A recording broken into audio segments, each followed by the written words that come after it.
Primed and activated.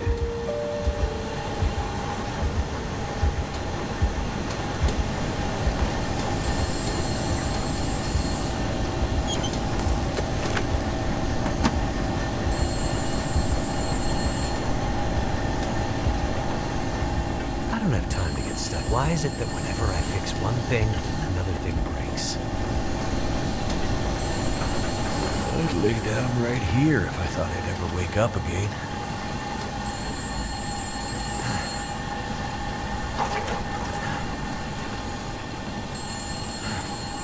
There's gotta be another way out of here.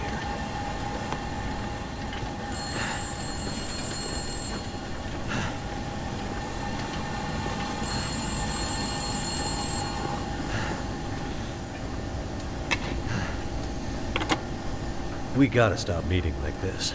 How goes the war? Not sure. I think we're winning? 2 green lights on the board. Feels like we could be. Something doesn't feel quite right, though. What do you mean? I don't know. Can't put my finger on it. Well, keep an eye on it. I need you upright and breathing out there, getting shit done. I'm on it. Atwood's getting squirrely. She's pretty sure tonight's Aurora is going to be a big one. I don't need to tell you how important this is, do I, Mackenzie? I know what I need to do. I'm seeing some pressure building in the geothermal system. Gotta get that next station online ASAP, or we're gonna have problems. Understood. I'll get it done. Sorry to add more pressure, Mackenzie. Please be careful out there. You know me. Careful is my middle name. I think you mean crashing my plane and having endless bad luck is your middle name. Still here, though. Let's keep it that way.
What have we here?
Another one down.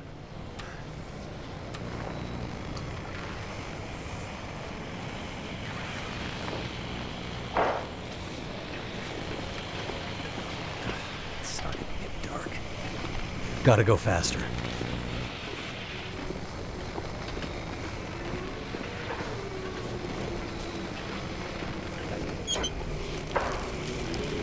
That'll come in handy.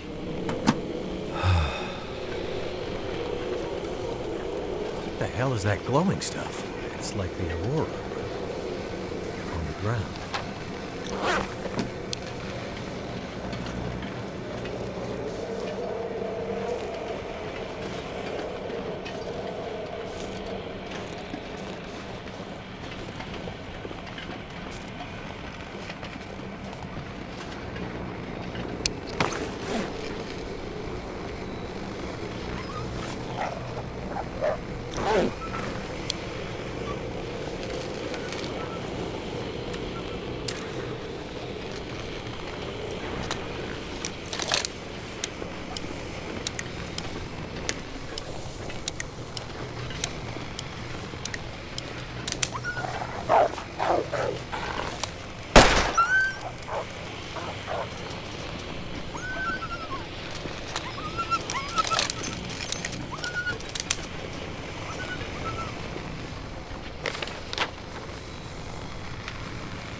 Follow the pipes. Yeah, they'll show the route out of this crazy place.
Another one down.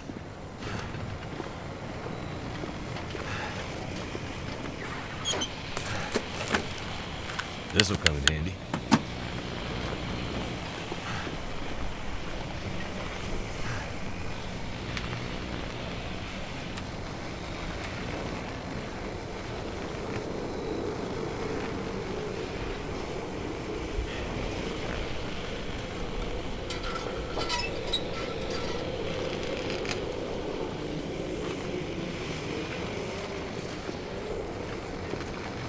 What the hell is that glowing stuff? It's like the aurora, but on the ground.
Follow the pipes.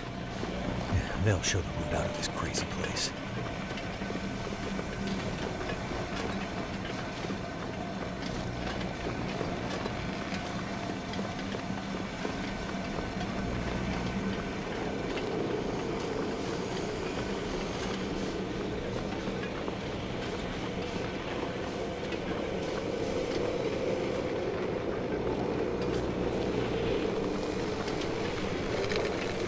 It's starting to get dark. Gotta go faster.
It's almost like I'm stuck in crazy mountains.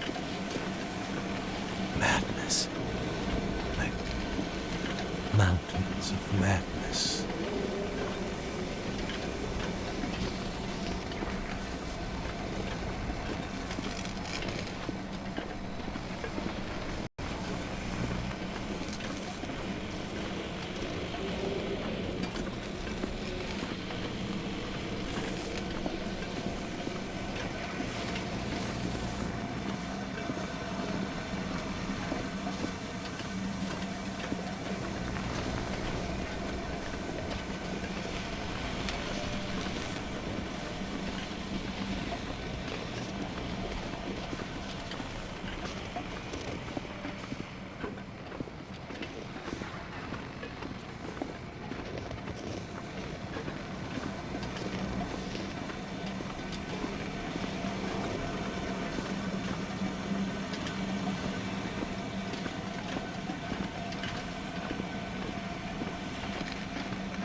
Stuff will come in handy.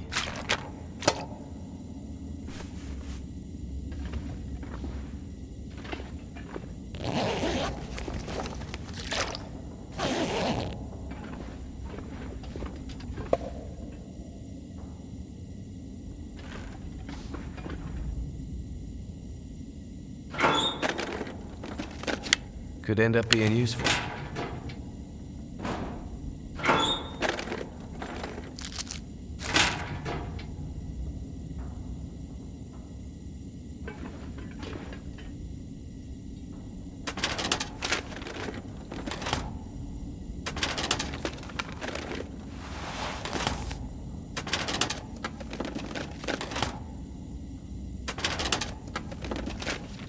Never know when I might need to defend myself.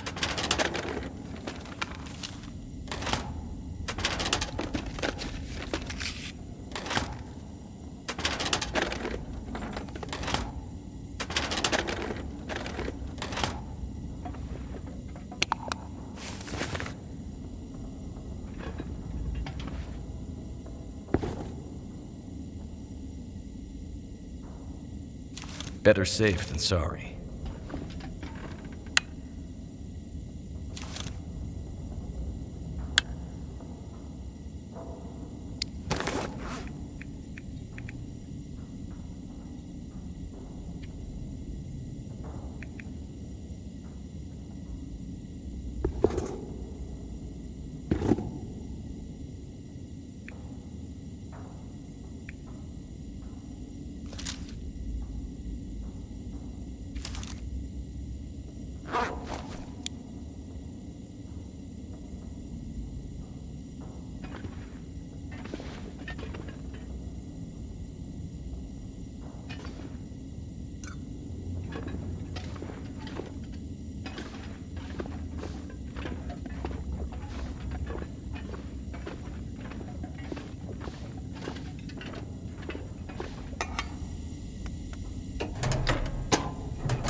That's the last of them.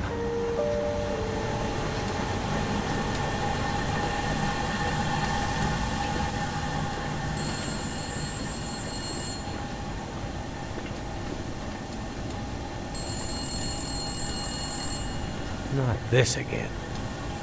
Need to find a way out.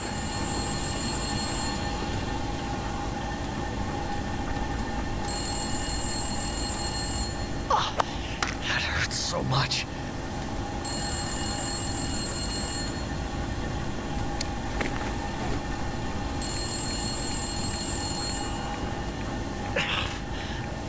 The pain.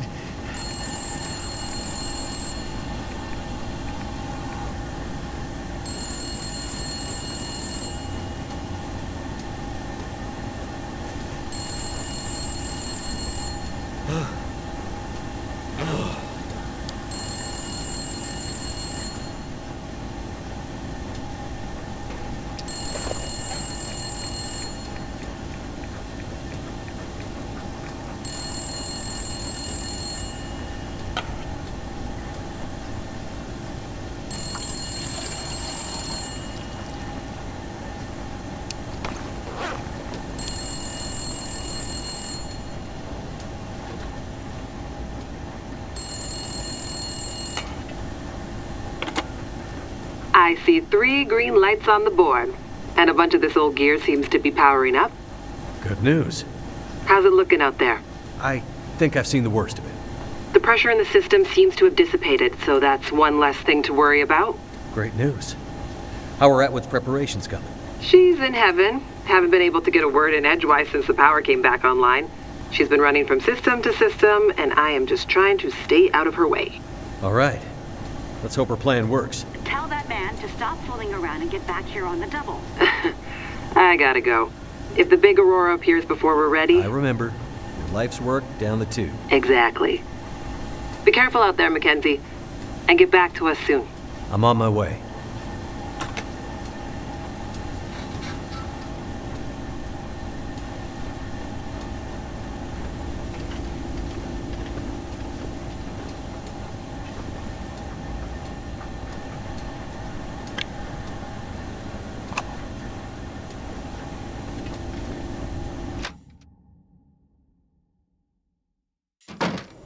Good.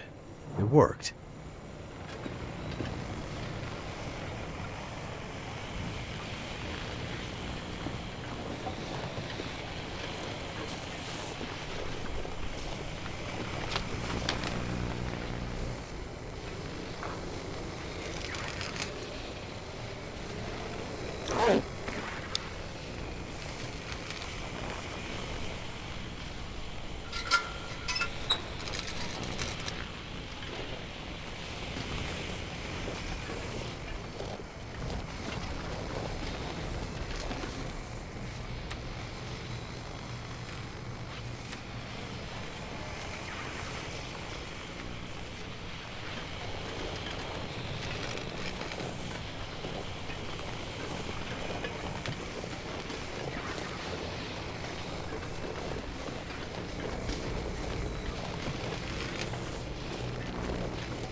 The air tastes funny, like metal in my mouth.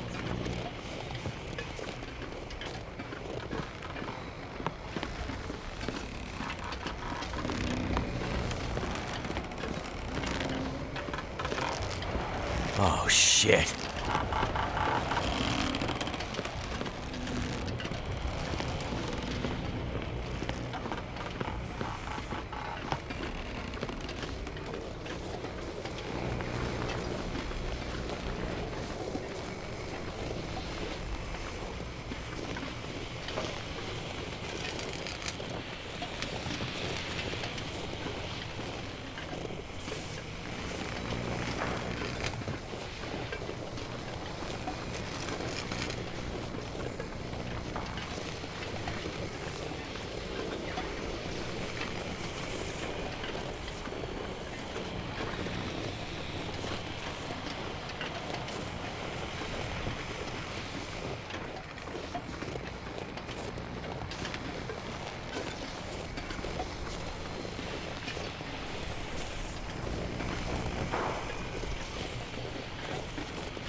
Sun's setting. It's gonna get a lot colder soon.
What the hell was that?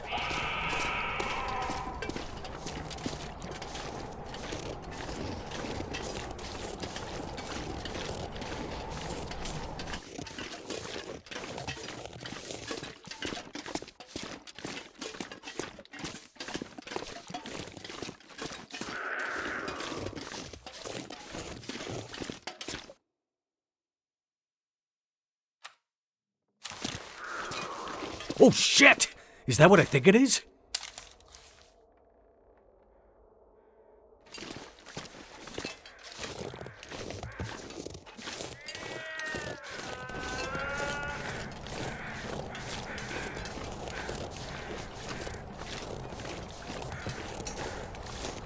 Cougar.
Now, gotta get back to Suzuki before it's too late.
You did it, Mackenzie! Yes, good work, young man. It was no trouble. Now, do you have everything you need? I think so. I still have a job for you. Right. Please, accompany Jace up to... I can handle that alone, Dr. Atwood. He's already done enough. Accompany Jace to... With tonight's Aurora, we have a chance to pull the data now that the systems are nearly back online. But I'm not sure Jace can handle the next part alone. I don't need any help. We need to get the data from the buffers back into the mainframe and then to the scope's relays for processing. But for that to work, we need the benefit of the program. The program? Just a little something I put together during my graduate thesis. It's a brilliant bit of coding, and without it, we'd be dead in the water. Okay. So, what can I do? The next parts are all about perfect timing, and we each have a part to play. I'm sure I can handle the telescope. Nonsense. This is too important to let pride get in the way. Once more? For good luck? Let's not make this a habit, okay? Works for me. You two had better get moving. We're running out of time.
This place is old, but it has good bones.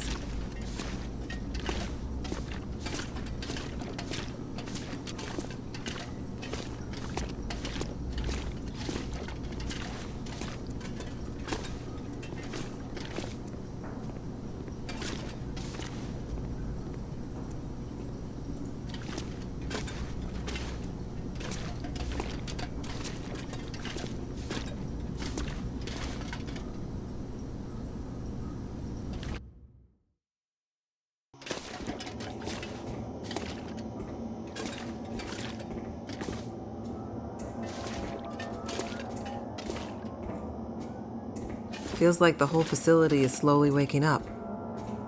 That Aurora is a real mystery. It's almost like magic, really.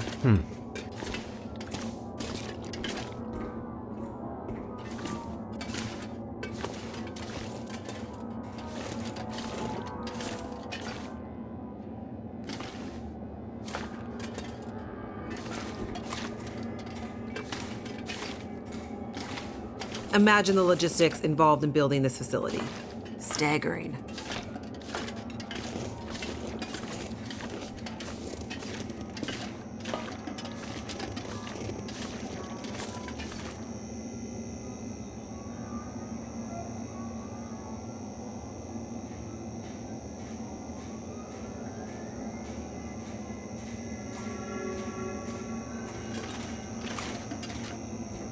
The people who built this had no idea how important it would be someday.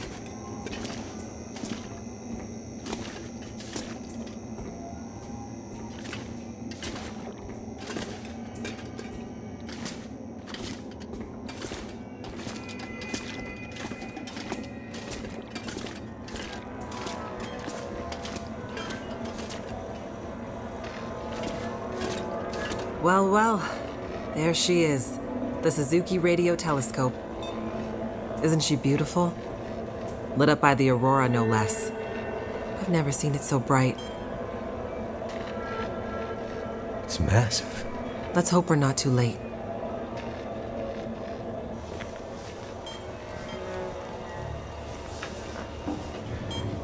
Okay, time to get this party started. There's a fair bit of interference. Keyboard is glitching a bit. Can't be helped, we're way past long shots at this point. Loading the program. Now. Are you in place? I'm seeing some spikes on the sensors at the peak. Shouldn't be long now. What do you need me to do? Okay, this is the tricky part. I'm gonna have to run the program and update the code in real time to modulate for the aberrant magnetic field and... Jace. So I'll be busy focusing on that. Meanwhile, once the telescope grabs a signal, we'll need to follow the source. The new data will help flush the buffers, and the data in the buffers will get pushed to Dr. Atwood's workstation for processing. It's an archaic system, but best I could do with 30-year-old technology. I'm still not clear on what you need me to do. You're a pilot, right? Yep. Know how to adjust your heading to follow a radar beacon? Yeah, I have a pretty good idea. Same principle. Grab the big metal wheels at the base of each leg of the telescope sensor assembly. You'll see a bunch of numbers around the edge. When my program outputs specific bearings, I'll shout them to you. And then you have to find a way to match those bearings as quickly as you can. Sounds easy enough. The timing has to be perfect. Got it. Like, exactly perfect. I hear you loud and clear. Did you say you got here after crashing your plane? Don't start. Get ready. I'm seeing some power spikes. Something big. It's happening.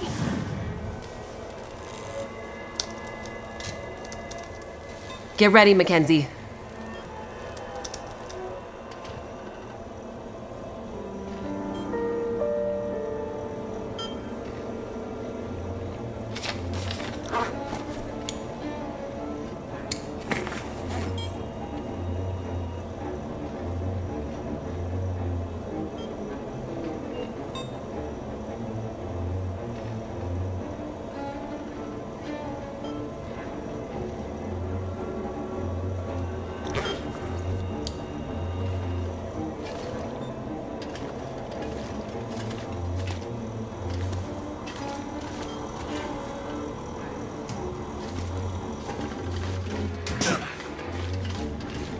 What a mess. Look for the wheel, Mackenzie.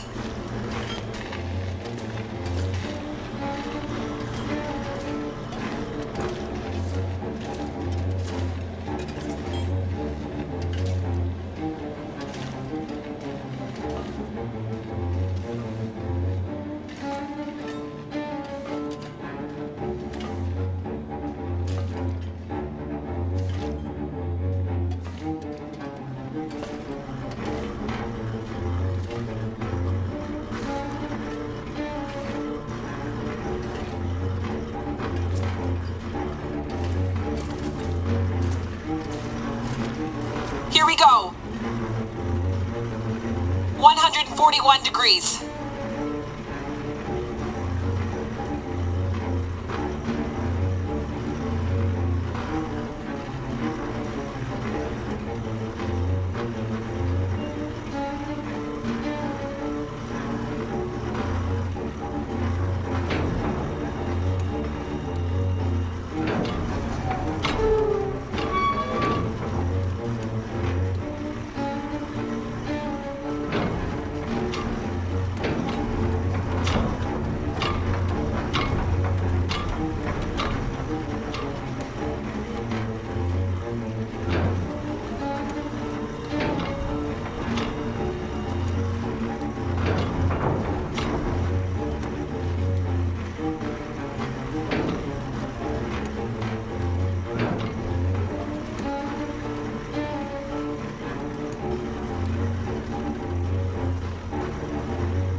The air tastes.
You did it! Yes, It was. No. I think so. I still. Right. Please, Can handle that. He's already. Come. with. But I don't. we need. But The. Just a. it's a brother. Hey. The next, and we. Sure. Sense. Once more? Works for me. You two were right.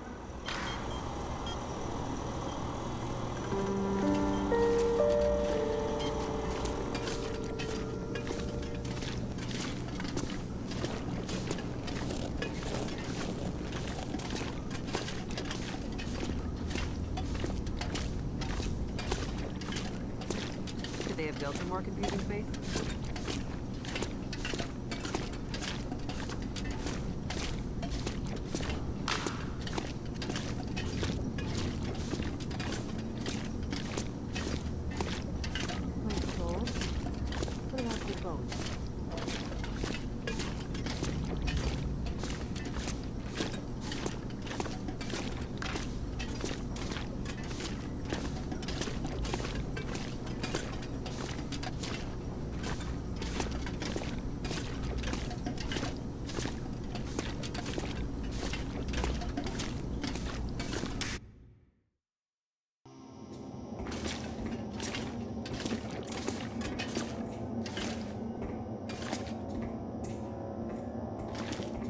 Feels like the whole facility is slowly waking up.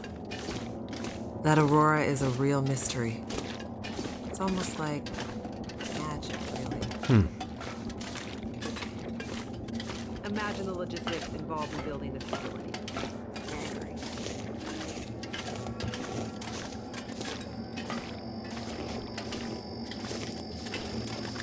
People who built this have no idea how important this new stuff is.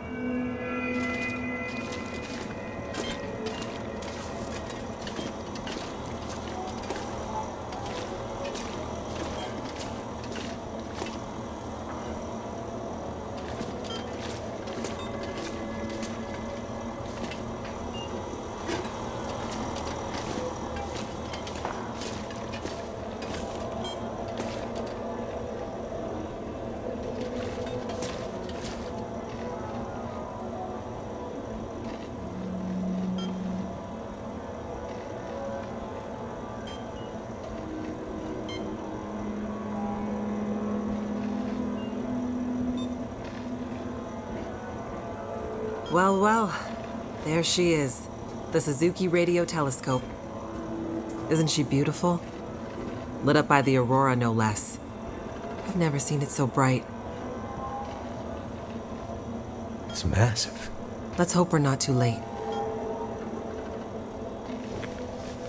Okay, there's a fair... Can't... Loading the program. Now. Are you in place? Shouldn't...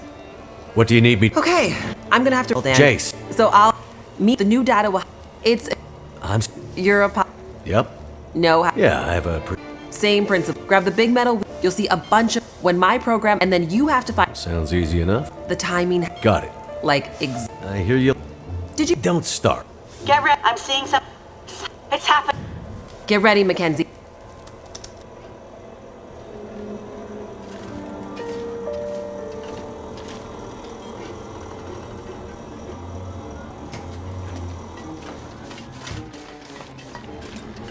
What a mess. Look for the wheel, Mackenzie.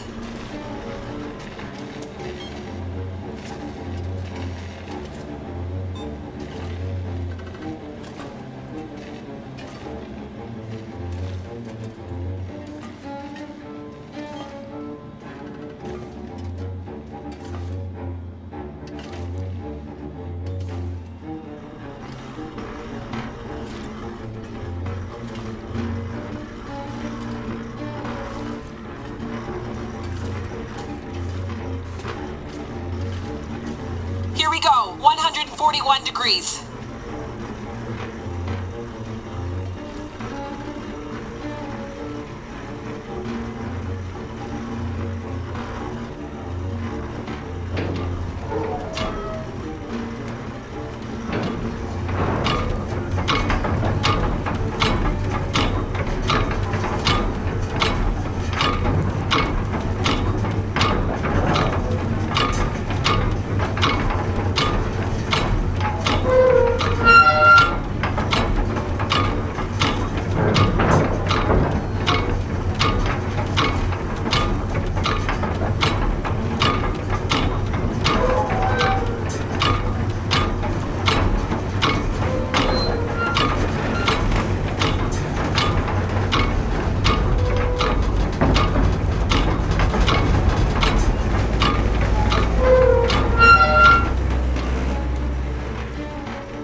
Well, well. There she is. The Suzuki Radio Telescope. Isn't she beautiful? Lit up by the aurora, no less. I've never seen it so bright. It's massive. Let's hope we're not too late.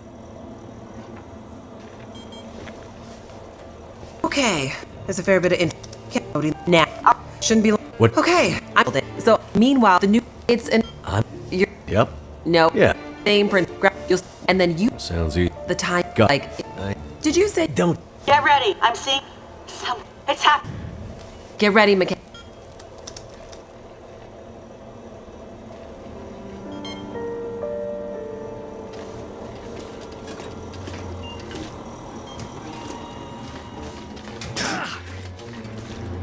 What a mess. Look for the wheel, Mackenzie.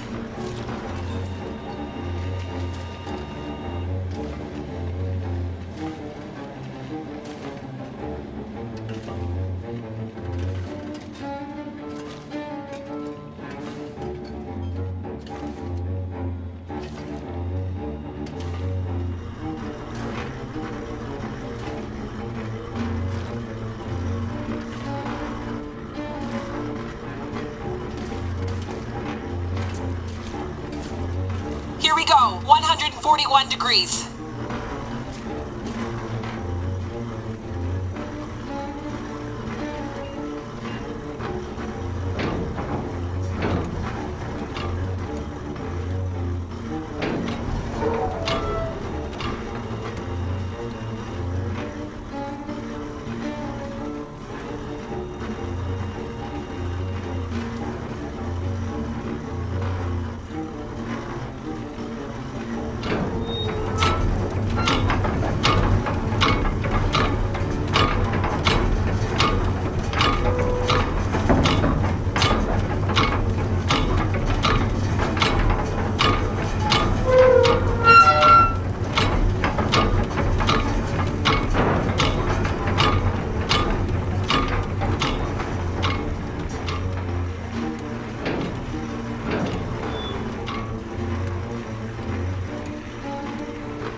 What a mess. Look for the wheel, Mackenzie.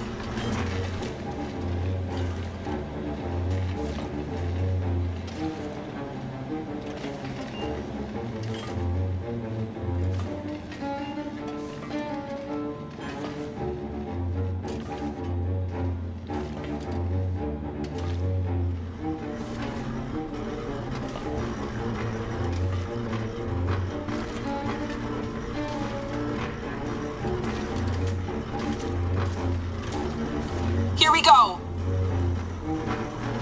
141 degrees.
What a mess. Look for the wheel, Mackenzie.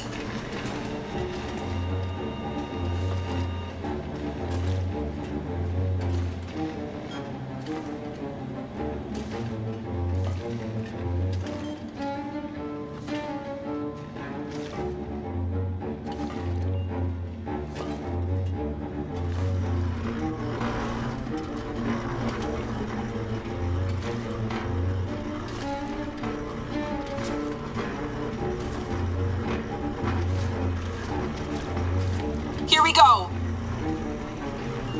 141 degrees.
Look for the console with the big wheel on it. Come on, Mackenzie. How am I supposed to find anything down here? There's gotta be a way through here. What's taking so long down there? Where's the damn wheel?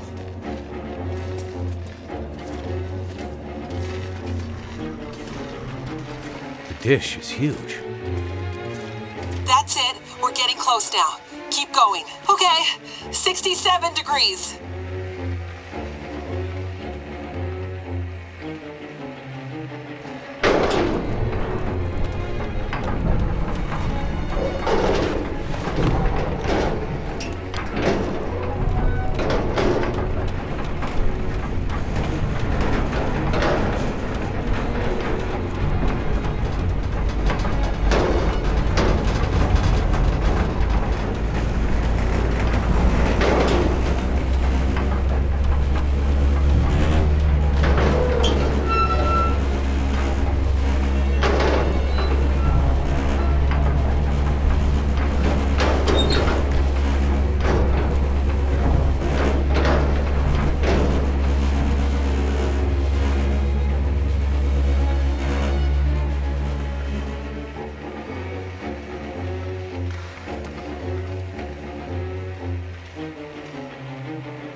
Look for the console with the big wheel on it. Come on, Mackenzie. How am I supposed to find anything down here? There's gotta be a way through here. What's taking so long down there? Where's the damn wheel?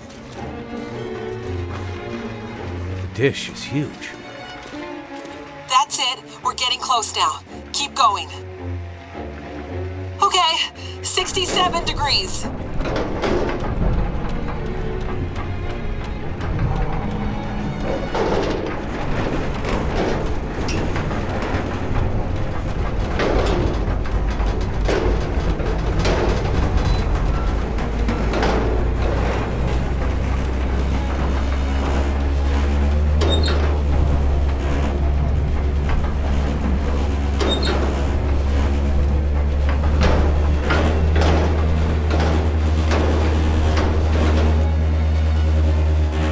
Jace? Everything okay over there? Don't worry. Keep going. Last bearing incoming. Come on, you sweet, sweet program. Don't let me down.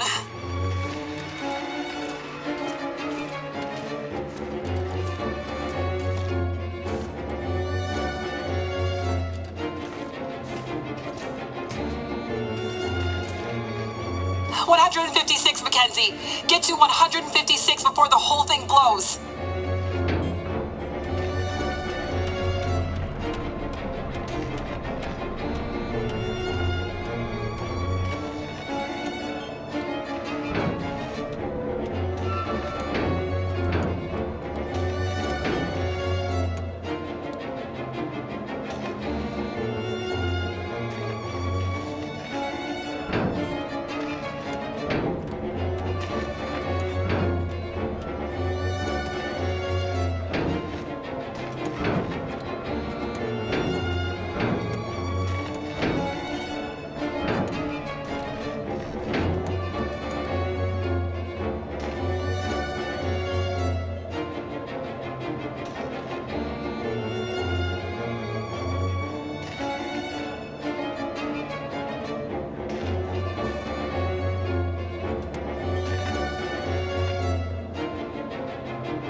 Use this.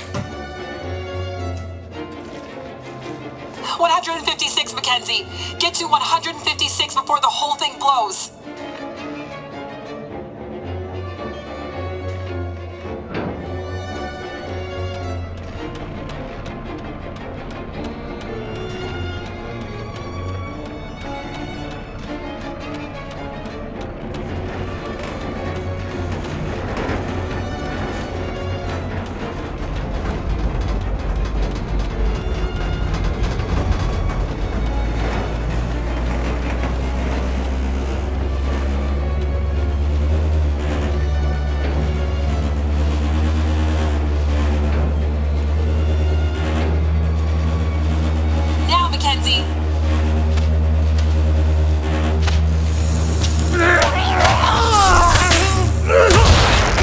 Mackenzie!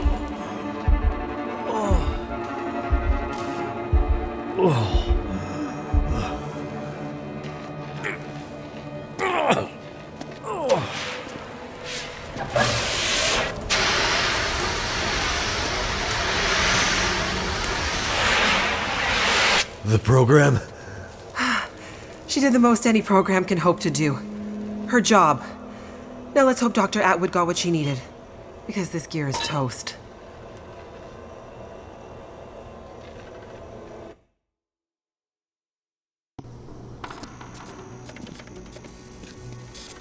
It's coming now. All the data just flooding out of the buffers. It worked. God damn it, it worked. Oh, thank goodness. I'd hate to have to restart my PhD. You did brilliant work, my girl. Absolutely brilliant. We just need to keep the data flow, ensure it comes in a continuous flow, uninterrupted. How long before the data is ready for analysis? These are old systems, and it takes a while for them to crunch through the numbers. It'll be hours before we'll... Well, shit. What the hell just happened? It's not the power this time. Geothermal plant's still showing up green on the board. Some kind of overload or emergency shutdown.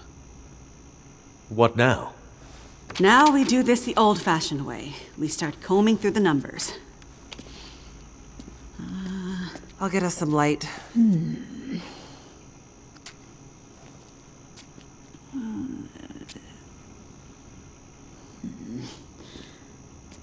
Do you see anything that would indicate the level of K-index we might expect to... Shush, girl. Let me read. Do you want me to grab a printout and Could it be a G10? Is there something I can do to... Aha! Here it is. Here it is. There it is. What do you see? It can't be. That silly old British bastard was right. He just never knew how right he was. Why did it have to happen in our time? British bastard? Please explain. For you to fully understand would take more time than we have. I'd have to go back more than 150 years. I like a good story. I think we deserve some answers. Very well. In 1865, a British scientist and naval officer was tasked with supporting the research of a scientific team, seeking to create a kind of communication that could travel over the air. The Admiralty felt that dependence on the telegraph was holding them back.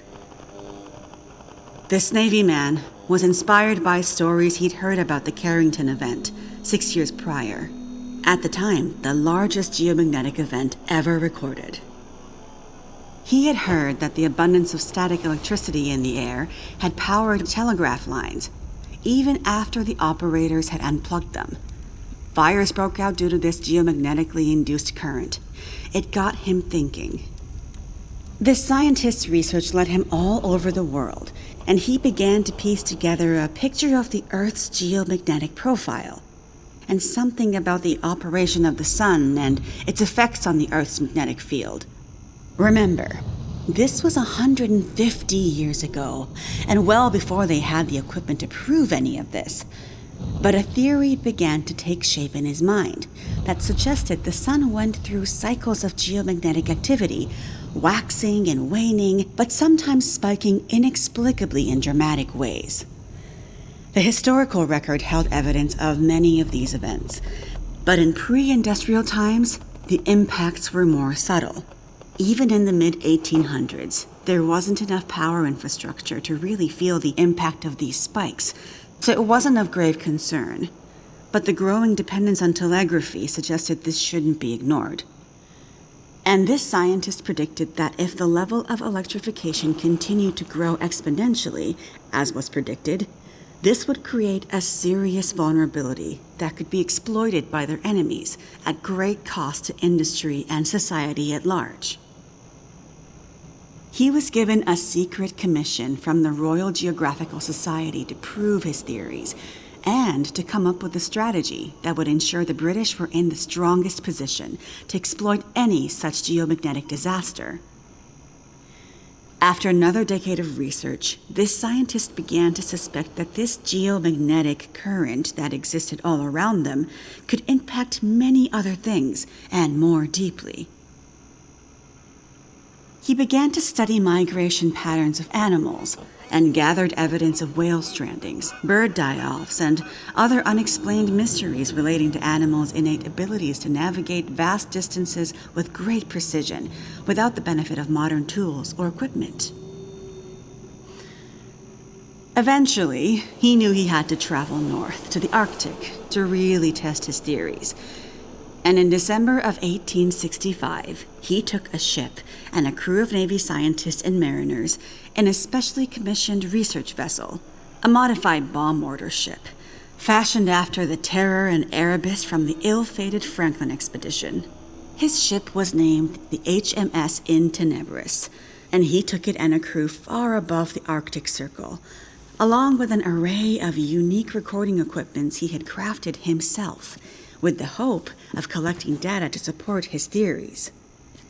This scientist and Navy man was Captain Edmund Wintermute. The word in Mackenzie's secret message. It was a person's name. Wintermute's mission was to collect data near the Arctic Circle, and he and his crew were also tasked with the goal of resupplying a small Navy research outpost that had been set up as part of Wintermute's program the year before. Some of the crew on Wintermute's ship was designated as relief for the outpost's crew, and Wintermute was meant to bring the replaced men home to their families.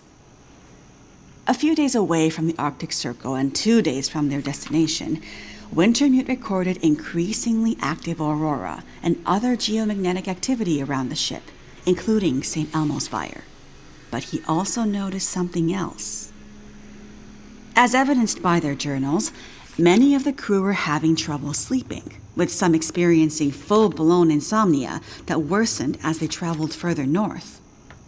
Some were also beginning to forget things, their journal entries occasionally slipping into childlike language or outright gibberish.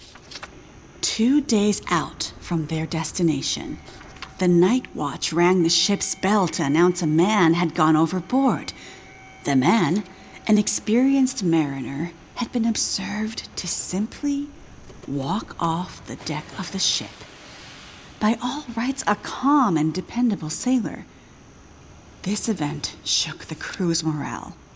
Wintermute did his best to keep them focused, but he was still inexperienced as a ship's captain, always more the scientist than sailor or Navy man, and he could tell the men were increasingly becoming anxious, even distrustful. Walked off the ship and straight into the water. Exactly, but things got even stranger after that. When they arrived at their destination, a small island surrounded by sea ice, they found the Navy observation camp that Wintermute had set up the year before completely abandoned. The shelters were mostly destroyed, the relentless Arctic winds having shredded their canvas. The sled dogs were killed, some seeming to have been eaten. Many of the men were found dead, their bodies frozen in their beds, some showing signs of having been attacked or murdered. Yikes. Keep in mind, the Franklin expedition was still fresh in the public imagination during this time, including all the rumors of cannibalism. Wintermute could tell some of his men were nearing their breaking point, so he sent them back to the ship and took only a small group of trusted officers with him to search the rest of the small island. On the far northern side, in an icy bay, they found the remainder of the outpost crew, their bodies frozen solid in the ice. Some appear to have walked in and simply frozen in place. Jesus. And I thought we had it bad. Not wanting to completely abandon his research, but also recognizing the fragility of his situation, Wintermute kept a small group of trusted and hardy men with him. He offloaded sufficient provisions and equipment for them to survive up to 6 months, and sent the crew and the Intenebris back to London, with the request that they send a rescue ship to pick them up. That's dedication. But what does it have to do with our data? I'm getting there. Months later, the relief ship returned to find only Wintermute remained. He had left books of scrawled notes, data he had gathered using his novel devices, sketches and observances of the men he had kept with him, and a detailed diary outlining their slow but progressive decline into a kind of fugue and madness. Wintermute was accused of murdering the men, brought back in shackles, and once back in England, summarily court-martialed and committed to a sanatorium. His equipment, journals, and the data therein were hidden by the Admiralty, and the Royal Geographical Society renounced Wintermute's membership and denounced his research, claiming he had gone rogue. His work disappeared for over a century, until I dug it up. Why haven't we ever heard this story before? Exactly the question you should be asking. I had encountered odd and inexplicable references to his research, but always leading to dead ends. I finally managed to get my hands, through no small feat of my own canny research and a dogged determination, I might add, on a few of his earlier papers. It wasn't easy, believe me. A woman, let alone a woman who isn't white, had to work 10 times harder to get access to this material, but I managed to do it.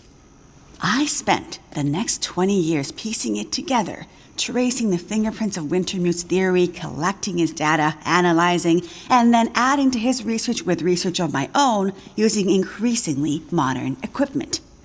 And the more I dug, the more data I collected, the more worried I became. Because not only had Wintermute's original fear come to pass, that the world had become dependent on the electrical grid, a technology that would easily be taken offline should any Carrington-level geomagnetic event occur. But even worse, that the Carrington event of 1859 was like a tiny spark compared to the massive, overwhelming storm that might come in the future. I started to talk to others about this, but of course people thought I was crazy. They ignored me at first, then started to denounce me, and then ostracize me. Until I eventually found myself so far on the fringes of accepted science that I was entirely isolated, with nobody to trust, nobody who would believe me. I lost my job, my marriage failed, all my academic credentials were thrown into question. Ah, this explains something about your reputation, Dr. Atwood. Nobody would believe me. Except for John, who you met as Jeremiah, Mr. Mackenzie. He was a young corporal in the Canadian military when I first met him. Handsome, as I recall. It's a long story on top of an already long story, so I won't tell it all here. But the important thing was he was stationed at a radar observation post along the Dew Line, far north, and started to observe some strange things of his own. He followed the trail, which eventually led him to me. Then when we got together, there were sparks, I tell you. To be believed by someone, it was like a drug. We worked to uncover more data, and he kept his eyes and ears open, using his military connections to gather more information carefully. And he moved up the ranks, but always stayed under the radar, putting his career aspirations aside to ensure he could stay close to the facilities we needed access to. But it was never going to last. At one point, he was caught accessing some classified data shared with our NATO allies, and they thought he was spying for the Russians, so they put him in military prison. And we lost touch. Years later, he actually found me here, at the radio telescope.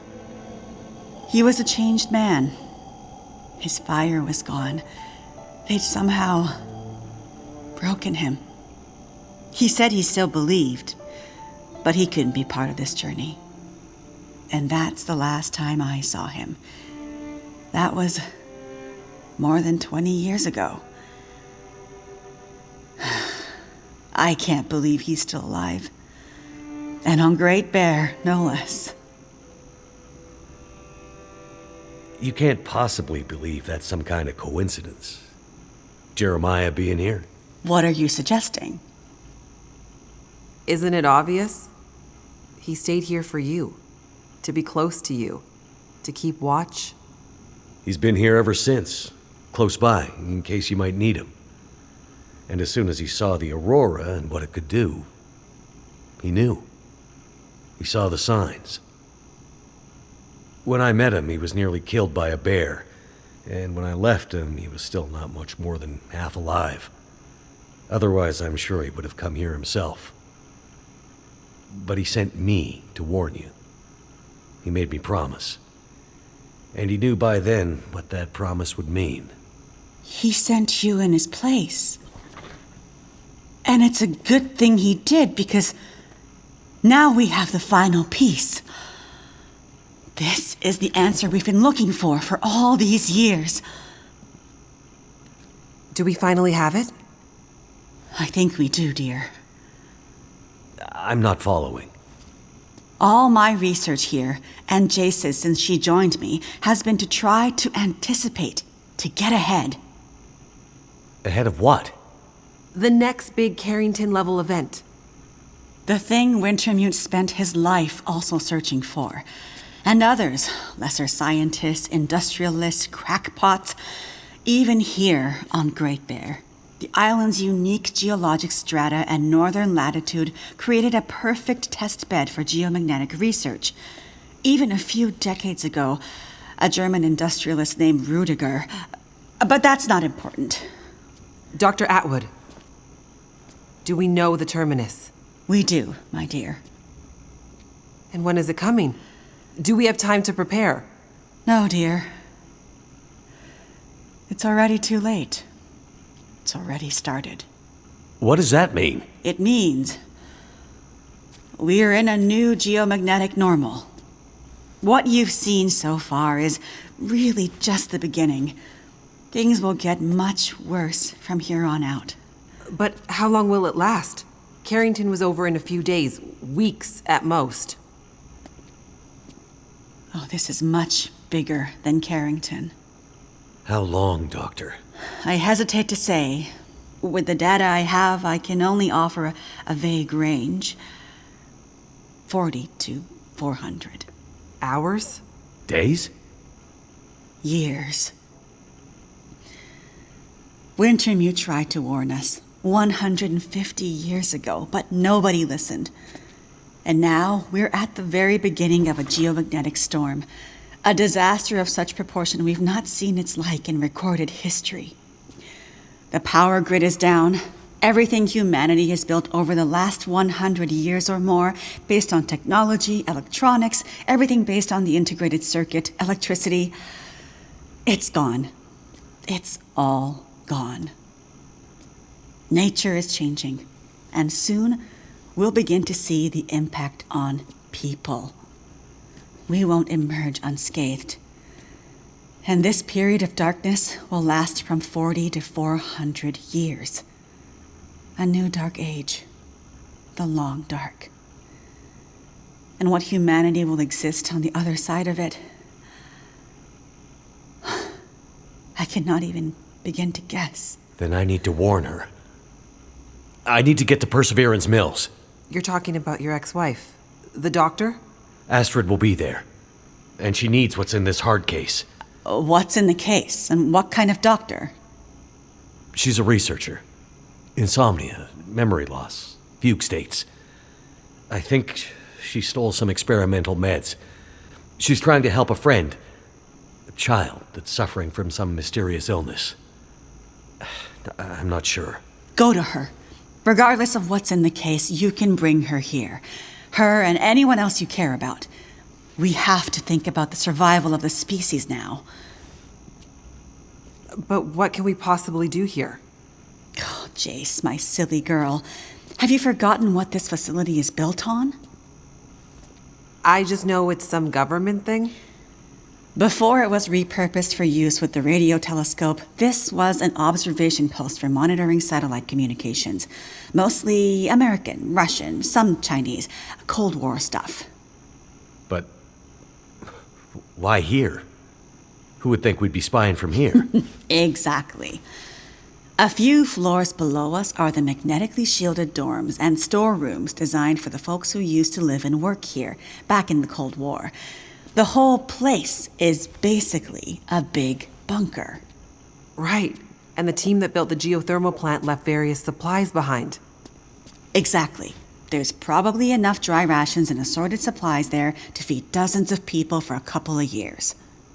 Survival of the species, huh? I'm afraid so. Then I better get to it.